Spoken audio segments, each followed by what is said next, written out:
morning. Neither of us are in a very good mood today.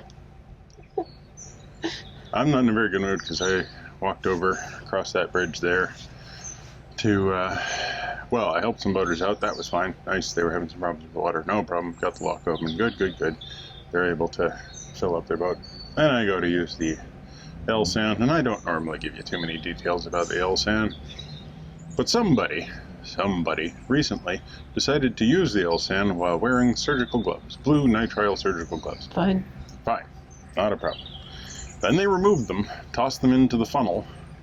There's kind of... Not fine. It's kind of hard to describe. An L-SAN is basically just a big aluminum funnel with a hole at the bottom about 6 inches in diameter. And there's signs everywhere saying, if it didn't come out of you... Flush ye not anything. Other than toilet paper or... the things you would think of. So surgical gloves, no. Yeah, and they're sitting about halfway down the stupid thing, and somebody, on top of apparently failure to understand how to use surgical gloves, because they should remain on your hands. And when they come off, they should go into each other and then into a garbage. It's like, basic sort of hygiene thing. But no, they went into the funnel, and then somebody else poured their... They emptied on top of it. Yes. Why? So then somebody ultimately ends up having to fish them out. And who was that guy? That's why Michael's in a bad mood. I'm just in a bad mood anyway. It's really... Anyway, we're in Hebden Bridge, and it's really nice here. But it's so busy. And we've been here for bank holiday weekend. And it's too busy, really. I know it's boats. I mean, the boats haven't been too bad at all. It's busy with boats, but that's and fine. It's more just like the town is just jammed full of people, and the towpath here is just constantly in use, and that's great. It's just being that it's still at the sort of edge of the COVID thing. It's a little too much. But that prompted us to walk up the hill to Hebel Stall. Yeah, I thought it was Hepton Hall or something like that. Hepton Stall? We should look it up. Anyway. Yes. It's at the top of the hill. It has Sylvia Plath's grave, which is, the thing I could find on Google that took me there. And it's a hell of an uphill walk. It's really, really steep, but it's so quiet. So we were able to sit outside and have a hot chocolate, and that was really, really nice. Yeah, at a tiny cafe. So totally peaceful compared to the town. And then when we descended back into the town, it was like there was a few people trickling up the hill. Then you get back into the town, and it's just like, wow, that's a lot of folk. And I get why it's so busy, because it is so nice here. But probably better on a Tuesday morning like it is today than a bank holiday weekend. So we didn't. Yeah, I mean, absolutely, gotta say, yes, it is totally worth the visit. This is a beautiful little town. So many little independent shops and cafes. And then it's been nice and sunny, so there's been this very large park immediately to the side of the moorings where George can go for a run. And yeah, that walk was great. And it is a very lovely little canal side village with a lot to draw. And there's a reason why it's full. It's worth the visit, clearly. But yeah, there was just a lot of people. So today we're going to head on to Sowerby Bridge. I think it's a couple of hours away, maybe 3 or 4, I don't know. Yeah. A few locks. And there's a lock at the end that takes you onto the river Hebel. Tuel lock? Yeah, it's a double lock. It's the deepest lock in the country, and you have to have assisted passage. Yeah. But obviously we couldn't phone Saturday, Sunday or yesterday, Monday, bank holiday, to book. So we haven't booked through, so we're hoping we can moor before, or we can get passage. But I phoned up this morning to book. We didn't get anywhere, so we'll try again. So it's an interesting lock. They took locks, I think it's 3 and 4. That's it, yeah. And they combined them into a single, very deep lock. Basically the same thing has happened with the Bath Deep lock. Yeah, but this one's we visited deeper. a long time ago. But this is officially the deepest lock on the whole system. Yeah. So, and also, looking forward to it, but at the same time, meh. Also, the River Hebel below is closed because it's in flood. We've been looking every day at the water levels, and it hasn't been in flood for like a week. Like the heavy rain was a week ago. Yeah, so the EA forecasting website that actually has all of the gauges is like, no, it's way below. So I'm hoping they just haven't updated it. But again, when I called to ask, the Canal and River Trust, the guy I got through to said that he could put me through to the licensing compliance officer. So I was like, don't worry about it. Not the person we need to talk. Thanks anyway. So hopefully that team will come in while we're en route. I'll give them another call. It's fine. They should, like, coming home from bank holiday weekend. Yeah. I remember coming in after a 3-day weekend. There was no sort of rush to get in the door. There was, The thing that irritated me is because you phone up and you jump through hoops. Like, no one answers the phone, you jump through hoops. Press this for that, press this for that. So I press all these buttons. The final one, press this for Yorkshire and the South East. I press this for Yorkshire and the South East. So I assume I'm speaking to someone from Yorkshire and the South East. No, I'm speaking to someone in Norwich. It is kind of funny. He's probably been up all night, so whatever. Yeah, poor guy. Yeah. Hopefully our bad moods will dissipate Dissipates. somewhat, if not completely, which is unlikely. Once I get the visuals out of my head, it'll be okay. It's just the visuals. I don't like the visuals. I'm a visual guy. All right. This canal's been fairly quiet all the way from Manchester, and even between Todmorden and here we didn't see that many boats. It appears that that's because they all congregate here in Hebden Bridge.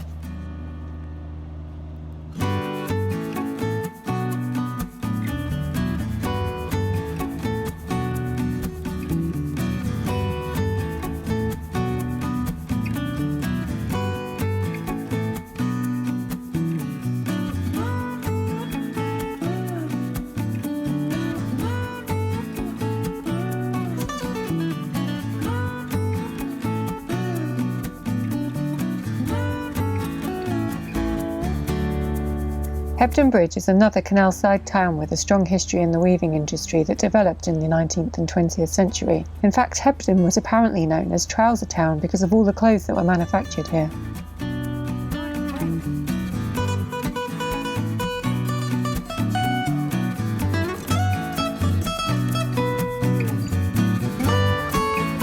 Every day that we've cruised on the Rochdale Canal, we've managed to find another boat to travel with, and today is no exception. At the lock, we meet a boat that's also travelling as far as Sowerby Bridge, so we'll get to share the locks with them.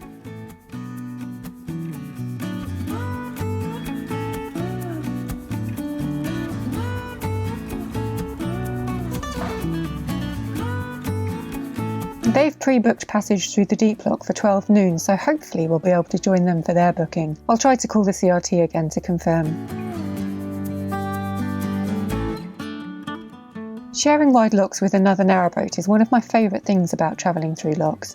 You get to meet so many people that way, and the extra crew that this boat has is a real bonus too.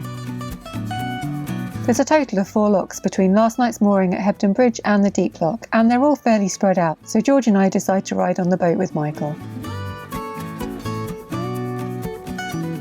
We get off to quite a slow start because there's a long line of offside private moorings in the shady corridor below Maywood Lock.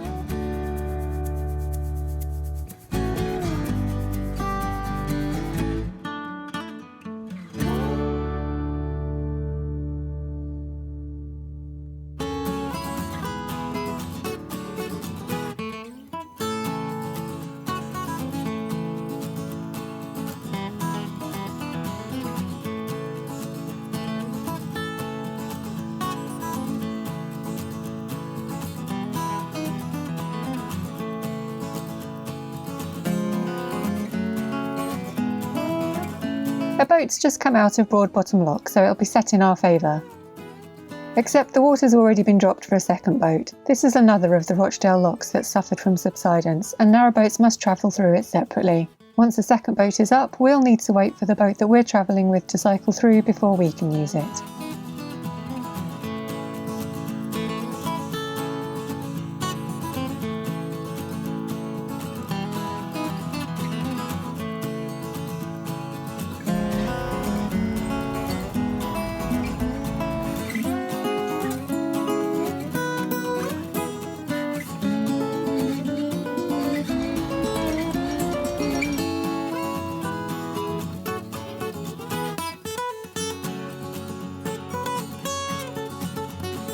After helping the other boats through, Michael sticks to windlass duty and I bring Perseverance into the lock.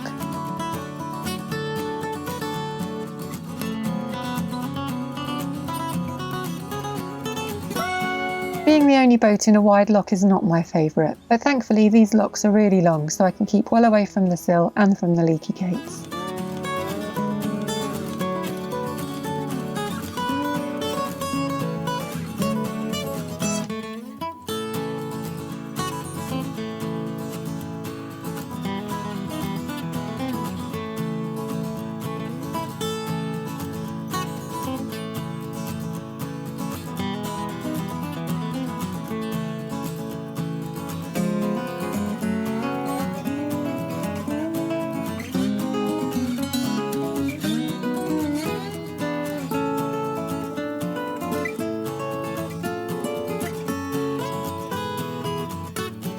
Here we're passing the village of Misselnreude, and the canal is lined with some new looking apartment buildings along the towpath.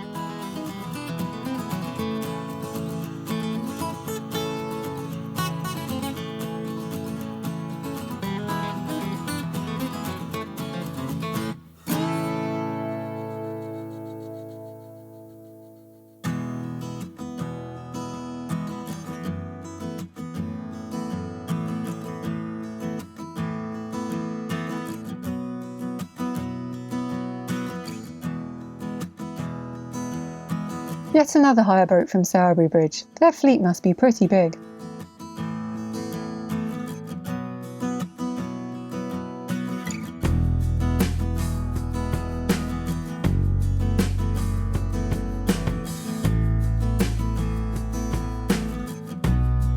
There are some lovely views across the Calder Valley as we continue along the canal towards Blearley.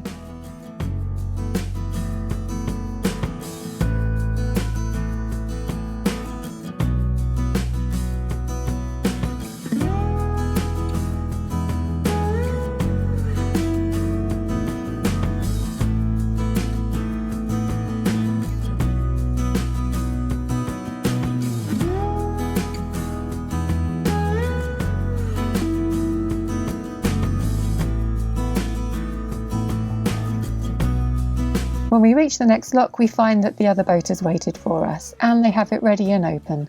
What a treat to just cruise straight in.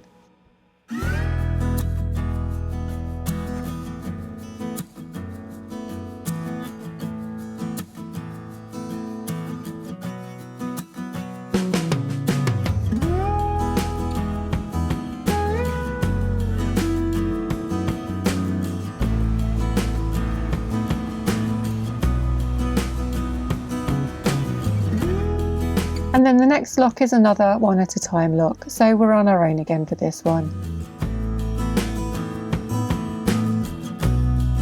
I do love a narrowboat roof dock. I'm not sure if it would be sensible for us to try George up on our roof though.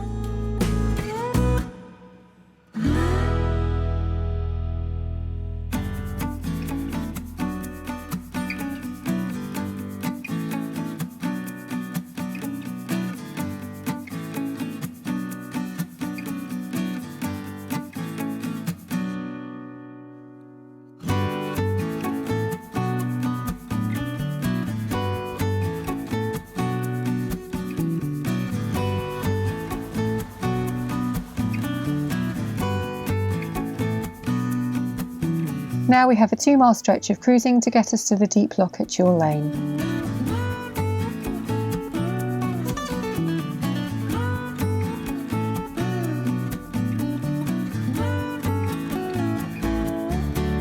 And yet another Shire Cruise hire boat.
We arrive at the deep lock just before noon. There's a wide beam waiting to go down first, and then it'll be our turn with the other narrowboat.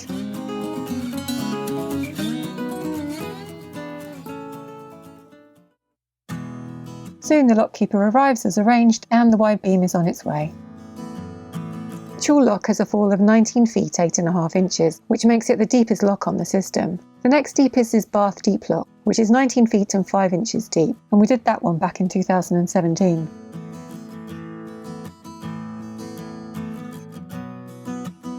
About half an hour to cycle through the first boat and refill the lock chamber, and then it's our turn.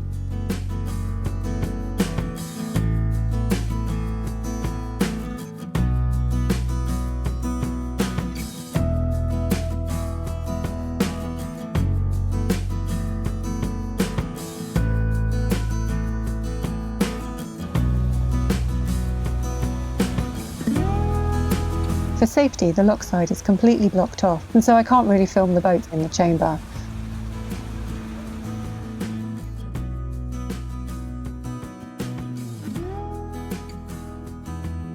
I walk up to the road bridge to try and get a better view.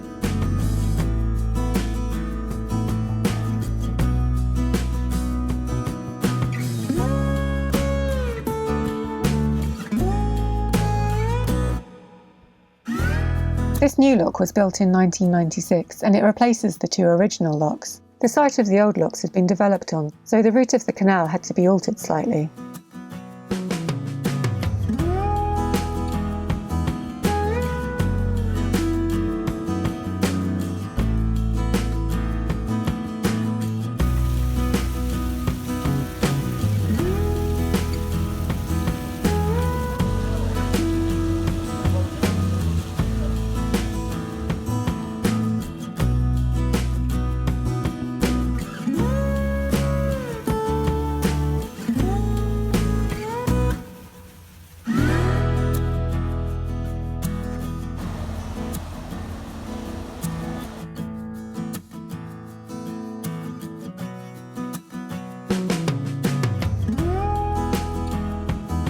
It takes about 10 minutes for the boats to descend all the way.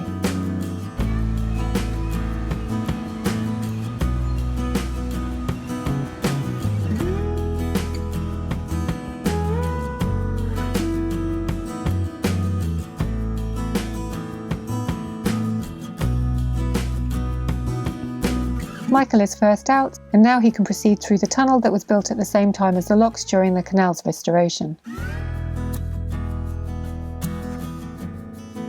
Meanwhile, George and I get stuck trying to cross the busy road above.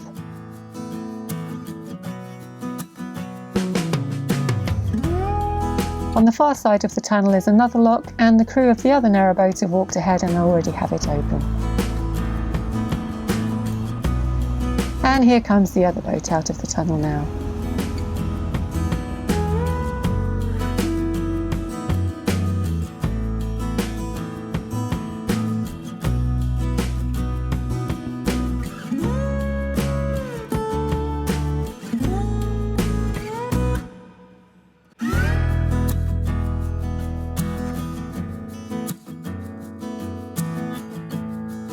One more look and then we can find a mooring.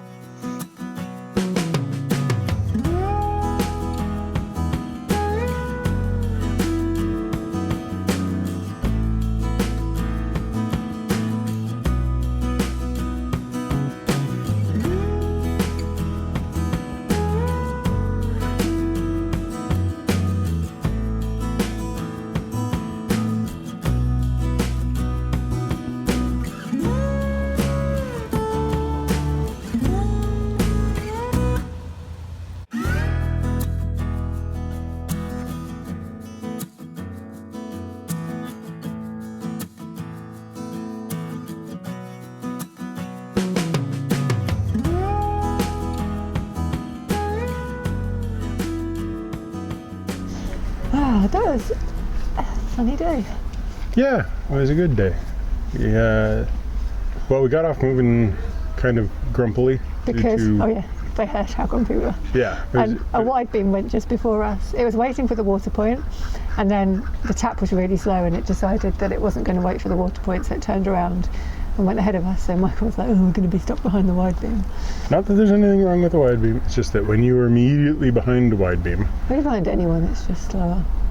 Well, yeah, but like if you're immediately behind a narrowboat, you're probably going to go through together. Yeah. Or there's more of a chance of getting into a situation in which there's sort of more help, not so much impediment. When there is a wide beam in front of you, that one, takes up the lock in and of itself. They have to open both gates, but you can't just do one. Yeah, they always have to open both gates at both sides. There's always going to be a little bit slower for that. If there's a bit of a gap and they're getting through, like today, they got further ahead from the two. We paired up with another narrowboat, and then wide beam got further ahead, and they were far enough ahead that their movement through didn't in any way slow us down. So yeah, we ended up sharing with the narrowboat that we met at the first lock, but then there were so many of the locks you had to go through separately because of subsidence, so the lock walls were like caving in, so that if you went in with two wide narrowboats, they could get stuck. I think it's more of a problem going up, but anyway, the sign said go one at a time, so we did, and then they kept having to wait for us at the lock after, which they did.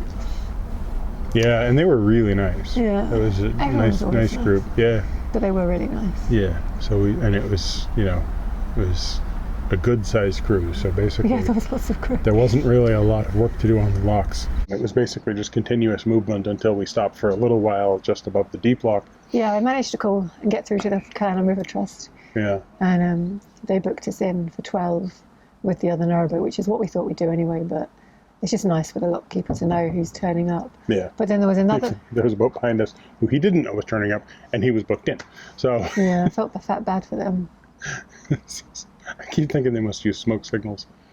It's like, yeah, did you get the telegraph? What? They booked in for 1 o'clock. Yeah. Yeah. So... Poor guys. But it was the deep locks... Yeah, how was the deep lock? Well, it wasn't... I don't know what it was, whether it's a difference in the weather or just the positioning of the sun or something. But when I was down the Bath deep lock, it felt more like being in my grave. Oh yeah, because the Bath one was... I thought it was thinking it was narrow, but it wasn't. It was a wide lock, wasn't it? It was a wide lock. But you were on your own. Yeah, I was on my own, which is its own distraction because the boat can move around and everything. But mainly it was just at the bottom of the deep lock in Bath. It's like you're in this grave, like everything is dark. The concrete is dark. You're sitting there at the bottom over dark water with no light coming in, looking up and seeing nothing. And you just have this feeling of like, I feel like I'm in that scene in Train Spotting where he like sinks into the rug, and it's just like, this is weird. On this one, it was just like, oh yeah, it's deeper than normal. And yes, it's actually deeper than the Bath deep lock. Slightly, yeah. But it had more like light-colored concrete and stuff, and I guess maybe just the lens. We might have just had better weather today with the sun being more directly above you. Yeah, so it was not a problem. It was like, okay, yes, I'm descending a great distance, but I can see the lockkeeper, I can see what's going on up there, and I don't have the general feeling of being entombed. Yeah, when we went through Bath, we were like, it was October, so it was like 2 months later than now. Yeah, and I guess the weather probably must have been worse without the direct sunlight. But But it was fine. I really remember the sensation of being like, well, here I am, descending into, Hades. In a moment, I'm going to be approached by Charon. I have my coins. It was just a strange feeling. And this one was, I was expecting that. Yeah. But then as we were going down, it was like, oh, it's just having a nice conversation, and it's bright and cheerful, and you were chatting away. Yeah. And then and then it immediately opens up into a tunnel, which is the second of two very curved tunnels we went through today. Which is why I couldn't find the other end of the tunnel when I first went through. Yeah. But I was trying to get ahead so I could get you coming out of the tunnel, but I got stuck at a traffic light. I was just waiting for ages. Yeah. And then straight into 2 more locks. Yeah. It's always strange going into a tunnel where you can't see the end because of the curve. Especially when it's short, because that first one we went in, it was just black. Yeah. I couldn't even see... I'm going into one of those painted-on holes from, cartoons. It feels really wrong to... Am I not going to bash into it and have somebody laughing like some coyote over at the side going, And especially because we'd just seen a boat in front of us go in, and then it disappeared. Vanish, right? Yeah, it was very strange. It was it was really like one of those cartoon Acme, paint-on tunnels. It was quite strange. So yeah, it was. And then we got to Sowerby Bridge. Sowerby Bridge, which is where we are now. Which is the end of the Rochdale Canal. I don't know where it officially ends, but that was lock 1, that last lock. So I can't remember what the first lock was in Manchester, but it was something like 98. A lot of locks. So getting to lock 1 feels quite nice. It does. Yeah, that's the last lock on here. And yeah, I think you might be through that last little cutting there. Apparently this was a parking lot over here. Oh, really? Until it got... reopened. Yeah, and sort of re-renovated over that way where the other boats are. So I'm not sure exactly. Because the river's down there. Mm-hmm. We're on a cutting next to the river. Yeah, but there's a cutting that goes for quite a ways. So I think that's officially the Calder and Hebble navigation begins fairly shortly over this way. And where exactly we won't know until next video. And it has reopened. When I spoke to the Carroll and Allen River Trust about coming through the lock, they told me that it's reopened. The flood locks aren't open. The flood locks are still shut, but obviously you can just use them as a normal lock. Right. Yeah. Oh, so that means we'll have an extra 2 locks, but we'll be able to go on the river and get over to the Huddersfield. Yeah, it'll be good to get past the river section, and then we'll just have like 70 more locks to do. And the Standage Tunnel. That's exciting. Yes. You're looking forward to doing it again? Yeah, I like the Standage Tunnel. I'm so undecided. And I like the idea of doing it both ways. I'm going to be a little bit more careful to make sure that I've got some ceiling around my neck, so that when I go underneath the enormous torrents of freezing cold water, they don't go down the back, because that was unpleasant. Where did George put his ball? It's over there. All right, let's go. Where did George's ball go? It's just up there. Easy, okay. Because where did George... There's George. All right, let's go. Yes, Dad? I did. Where's George? That George is losing patience, so let's... my face is blown out. We're all losing patience. The whole reason is because there's a few, minutes walk that way, and we're sucker for a little. We need to go get some lunch. So thanks for watching. Give us a thumbs up, comment down below, subscribe if you haven't already, subscribe to Minimalist Maximal Velocity if you want to have some of the time-lapse videos alone, with just really fast moving back and forth. Yeah, I just edited the, it won't be up for ages, but I've just edited the one where we came into Leeds, and it's a really good one, so. That one really won't be up for ages. Maybe a year. Yeah. And also, he found his ball. Click that bell for that ball if you want to get notifications. Georgie! Come on. He's on the boat, but he didn't get in shot. He's not in shot. Okay. Click that dog if you want to get notifications. Poor George. Hi, dog. Poor George. Oh.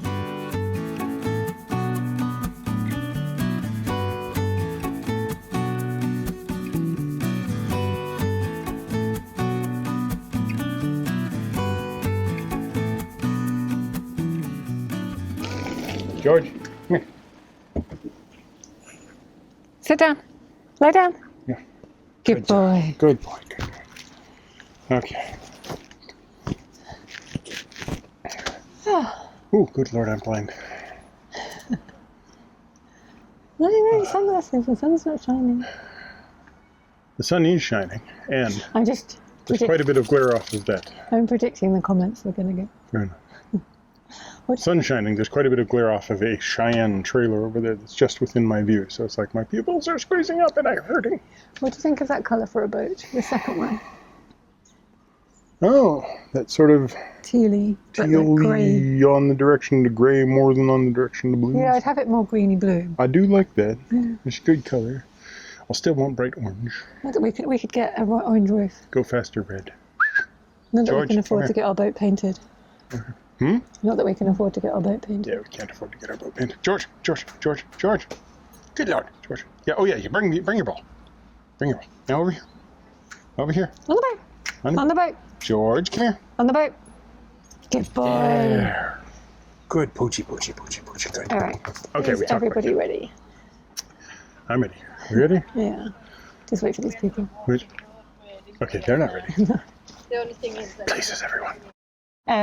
They had to wait for us at the one where you didn't have to. My microphone just got pulled off because you've got... I'm sitting on the wires. You're squeezing the wires. Yeah, so... Still not sure how you pulled the microphone. You pulled it. You would enjoy it. I'm just saying, if you take a look at me, I look less like a spelunker and more like a walker over. No, you don't. Yeah, I am not a fit into small spaces type guy. Oh, okay. Yeah, I was just maybe if greased, but... For God's sakes. Bye.